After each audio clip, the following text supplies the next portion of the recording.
বন্ধুরা, ধাঁধাটিতে আপনারা দুটি ছেলেকে রাস্তার উপরে গাড়ি নিয়ে দাঁড়িয়ে থাকতে দেখতে পাচ্ছেন। এখন এখানে আপনাকে আপনার ডিজিটাল বুদ্ধি খাটিয়ে বলতে হবে 1 ও 2 নম্বরের মধ্যে কোন ছেলেটি ধনী, আর তার জন্য আপনারা সময় পাবেন 5 সেকেন্ড। আপনার সময় শুরু হচ্ছে এখন।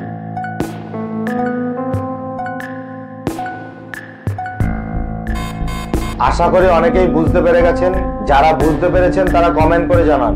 বাকিরা ধাঁধাটিকে শেষ পর্যন্ত দেখুন। আমাদের চ্যানেলটি সাবস্ক্রাইব করে আমাদের সঙ্গে থাকুন। ভালো করে লক্ষ্য করে দেখুন, 1 নম্বর ছেলেটি ধনী, কারণ তার কাছে একটি BMW গাড়ি রয়েছে। ধাঁধাটিতে আপনারা একটি ছেলেকে হোটেলের সামনে দাঁড়িয়ে থাকতে দেখতে পাচ্ছেন। ছেলেটি তার মামার খোঁজে এই হোটেলটির সামনে এসেছে। ছেলেটির মোবাইলে তার মামা কল করে জানালো সে এই হোটেলটির 2য় ফ্লোরে একটি ঘরের মধ্যে রয়েছে। আর এটুকু কথা বলতে বলতেই ছেলেটির মোবাইলের চার্জ শেষ হয়ে গেল। ছেলেটি হোটেলটির মধ্যে ঢুকলো এবং 2য় ফ্লোরে উঠে আসলো। ছেলেটি তার সামনে দুটি দরজা দেখতে পেল, কিন্তু বুঝতে পারলো না কোন দরজাটির পেছনের ঘরে তার মামা রয়েছে। এবার এখানে আপনি কি আপনার ডিজিটাল বুদ্ধি খাটিয়ে বলতে পারবেন 1 ও 2 নম্বরের মধ্যে কোন দরজাটির পেছনের ঘরে ছেলেটির মামা রয়েছে? আপনার সময় শুরু হচ্ছে এখন।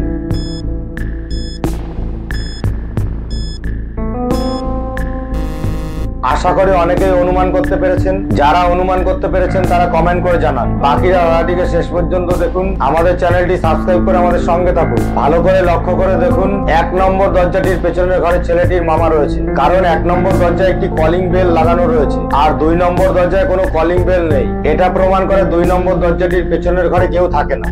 এবারে খড়ভর্তি ট্রাক্টরটির মধ্যে ছাগলের বাচ্চাটিকে তুলে দিলাম। তারপরে ট্রাক্টরগুলি ঘুরতে লাগলো। এখন আপনার কাজ হলো ট্রাক্টরগুলির উপরে নজর রাখা।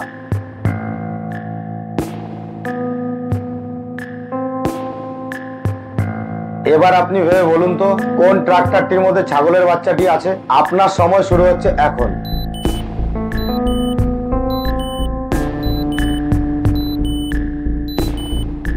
আশা করি অনেকেই বুঝতে পেরে গেছেন। যারা বুঝতে পেরেছেন তারা কমেন্ট করে জানান। বাকিরা ধাঁধাটিকে শেষ পর্যন্ত দেখুন। আমাদের চ্যানেলটি সাবস্ক্রাইব করে আমাদের সঙ্গে থাকুন। ধাঁধাটিকে শুরু থেকে চালিয়ে ভালো করে লক্ষ্য করে দেখুন কোন ট্রাক্টরটির মধ্যে ছাগলের বাচ্চাটি আছে। বুঝতে পারলে কমেন্ট করে জানান।